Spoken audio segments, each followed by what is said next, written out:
Aujourd'hui, dans Tout savoir pour débattre, nous sommes en compagnie de Sébastien Delpont, coprésident du groupe de travail qui vient de publier une note sur les circuits courts de l'énergie et les solidarités énergétiques locales. Bonjour Monsieur Delpont. Bonjour. Alors, quel est l'état actuel de l'organisation du système énergétique français ? Il y a différents grands vecteurs énergétiques, le gaz, l'électricité, et ensuite des réseaux de chaleur ou la fourniture de combustibles, liquide, le carburant qu'on va faire le plein, ou solide, si on veut acheter du bois, avec effectivement différents modes d'organisation. Il y a dans un système énergétique différentes grandes fonctions. La production, et ensuite il y a le transport, la distribution, et ensuite la fourniture, pour arriver à l'usager final.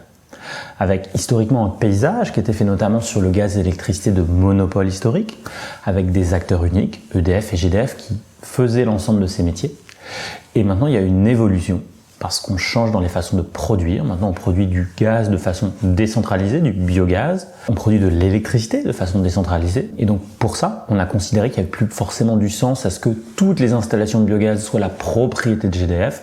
On peut avoir des agriculteurs qui font du biogaz, de la même façon qu'on estime que la production d'énergie renouvelable électrique peut être le fait d'un groupement d'agriculteurs, de citoyens, de collectivités.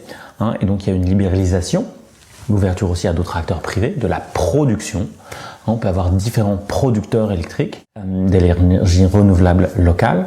Et c'est vrai aussi pour ce qui va être chaleur ou du combustible. On peut avoir en tout cas un producteur de bûches qui n'est pas forcément un monopole historique d'État.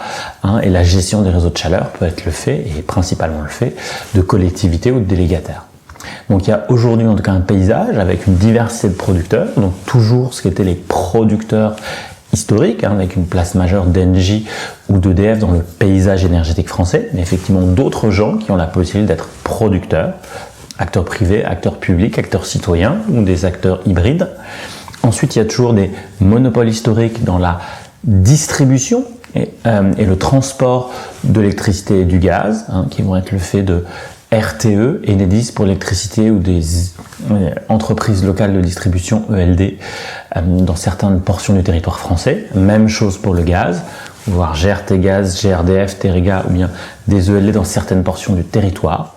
Et ensuite sur la dimension de la fourniture de combustible ou les réseaux de chaleur, là il y a une organisation différente. Il n'y a pas un monopole national, il y a quelques monopoles locaux pour les réseaux de chaleur. On n'a pas sur un même territoire des réseaux parallèles dans la même rue. Il y a bien un opérateur avec en général un producteur principal.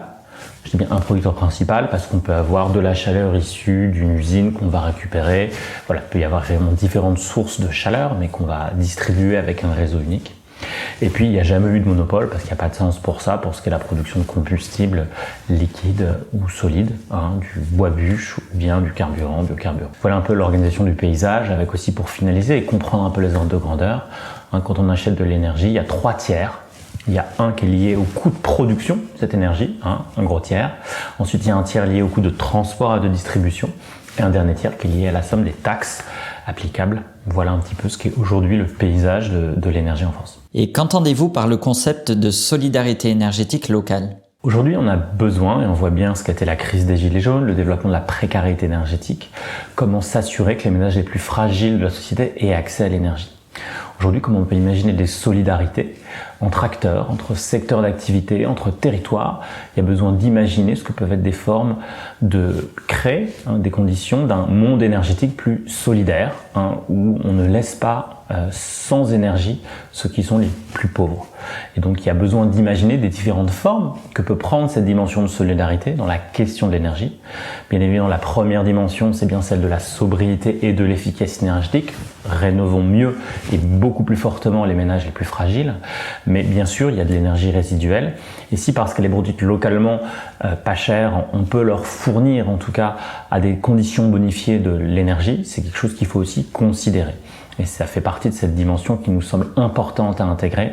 Comment intégrer une part de solidarité et de redistribution dans le système énergétique qu'on va redévelopper dans les années à venir. Et en quelques mots, comment définiriez-vous la précarité énergétique ? Alors la précarité énergétique ou pauvreté énergétique est définie en tout cas sur des règles qui considèrent que lorsqu'un ménage consacre plus de 10% de ses revenus à payer ses factures énergétiques, il rentre dans cette situation de pauvreté énergétique, qui ne couvre pas l'entièreté des situations, puisque parfois il y a des gens qui vont être en privation, en incapacité de se chauffer. Ils n'arriveront pas à atteindre même les 10% puisque leurs revenus sont trop faibles pour cela. Donc en tout cas, on voit bien que c'est un sujet de fragilité de ménage qui a des conséquences sociales en termes de santé, en termes d'exclusion très large. Comment s'assurer que chacun puisse se chauffer à une température de confort minimal, avec différentes dimensions, qui est celle du logement, sur lequel on ramène souvent ces questions de précarité énergétique, mais pas que, il y a aussi des questions de précarité mobilité. Si on n'a plus les moyens de se payer le transport pour aller sur son lieu de travail, c'est aussi une autre problématique, notamment dans des zones rurales ou périurbaines, qui sont absolument centrales. Qu'est-ce qu'un projet d'énergie renouvelable à gouvernance locale ? Alors, on va voir dans le paysage des énergies renouvelables différents cercles concentriques. Il y a les énergies renouvelables en général. Parmi celles-là, on va trouver les énergies renouvelables locales, c'est-à-dire qu'il y a bien une consommation, une production à une échelle très proche les uns des autres. Ce qui n'est pas le cas d'un grand parc solaire ou d'un grand parc éolien en mer, très souhaitable et nécessaire, mais on n'est pas dans la même notion. Et puis, parmi les projets d'énergie renouvelable locale, certains vont être gouvernance citoyenne, d'autres non. Je fais un réseau de chaleur biomasse et c'est la collectivité qui gère ça seule, c'est pas un projet citoyen, même si c'est un projet vertueux. Pareil, 4 PME qui développent ensemble des unités de production d'électricité pour recharger leur camionnette électrique, c'est très sain et très souhaitable, c'est pas un projet citoyen en tant que tel. Et puis, il y a des projets dans lesquels on va avoir des citoyens en direct qui vont s'impliquer, soit parce qu'ils vont être consultés, ils vont être intégrés dans un organe de gouvernance, soit ils vont être même coactionnaires de ces projets. Donc on a bien sur les territoires des acteurs publics, des acteurs privés, des acteurs citoyens qui peuvent dans certains cas s'associer pour piloter le développement d'un projet, voire co-investir dans le développement de ces projets. Donc on a au sein de la famille des projets d'énergie renouvelable locale, certains qui vont être à gouvernance citoyenne, ce qui est effectivement tout à fait souhaitable et intéressant, même s'il y aura aussi des projets d'énergie renouvelable locale qui se développeront sans forcément cette forme de gouvernance. Et on voit que c'est un gros projet en France, on a moins de 1% des projets d'énergie renouvelable qui sont citoyens. Là, on est à 40% en Allemagne. Et ce qui est aussi un facteur intéressant d'accessibilité et d'acceptation sociétale de ces projets, puisque quand on est partie prenante, forcément, on trouve les projets plus acceptables.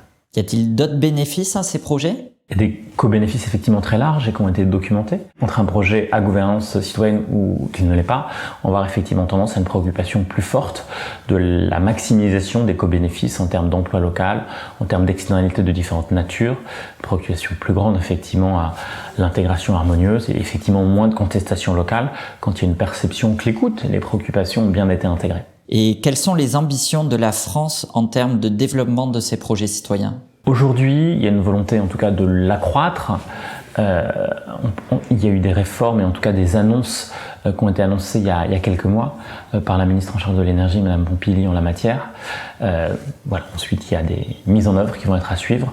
Mais clairement, en tout cas, ça semble effectivement très souhaitable qu'au sein du développement des projets d'énergie renouvelable, la part relative des projets citoyens augmente. Ça serait effectivement très bienvenu. Et justement, le développement de projets locaux peut-il aider à rattraper le retard pris par le pays en termes d'ENR ? C'est absolument essentiel. Aujourd'hui, il y a un énorme gisement physique et technique de projets qui ne sont pas développés. Pour différentes raisons, sur lesquelles on revient dans le travail qu'on a mené collectivement. Mais on ne tiendra pas nos objectifs énergie-climat et de décarbonation de nos systèmes énergétiques, qui vont passer aussi de moins en moins de combustible et de plus en plus d'électricité, sans un développement massif de ces projets au cœur des territoires. Quel est le modèle économique spécifique de ces projets et les facteurs à prendre en compte ? Ce qu'il y a comme caractéristique particulière de ces projets, c'est qu'on regarde le projet d'énergie fossile qui vont avoir un investissement initial relativement moyen et beaucoup de dépenses, en tout cas chaque année, en combustible. On va avoir des projets qui, à ISO-coût global, vont avoir beaucoup plus une part initiale liée à un investissement beaucoup plus élevé et des coûts d'exploitation beaucoup plus faibles.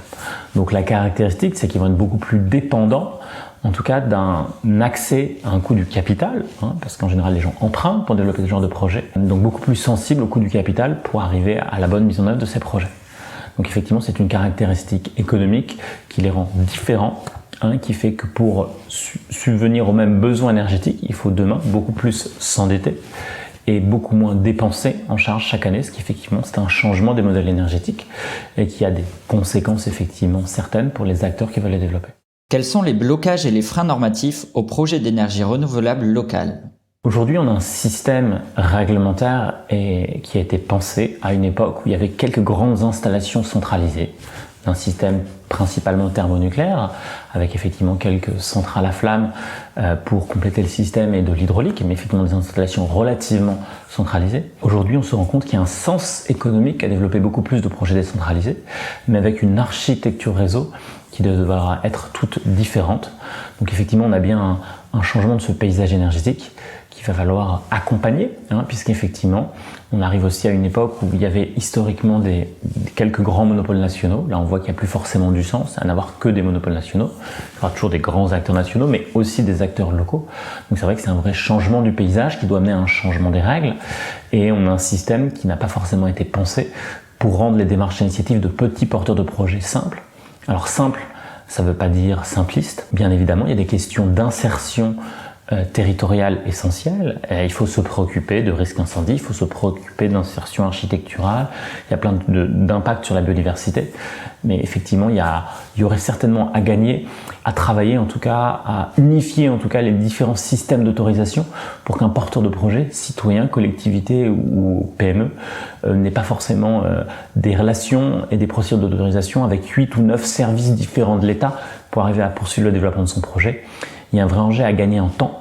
Le rapport du GIEC nous l'a rappelé, les 10 ans à venir vont être décisifs. Et l'avantage de ces petits projets citoyens de territoire, c'est qu'ils ont un temps de mise en œuvre beaucoup plus rapide.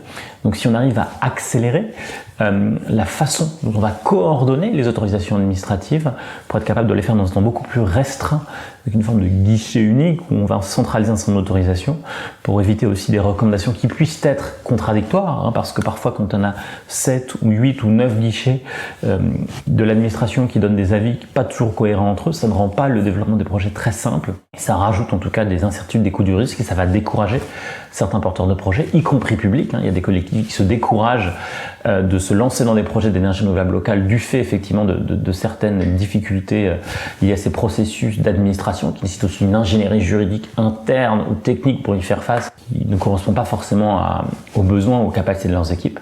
Donc on a un besoin d'arriver à travailler ça si on veut arriver à relever ce défi de produire suffisamment vite beaucoup plus d'énergie renouvelable. Le public peut dès à présent retrouver sur le site internet de La Fabrique écologique l'ensemble de la note ainsi que les 3 propositions issues du groupe de travail afin d'accélérer le développement des circuits courts de l'énergie et les solidarités énergétiques locales.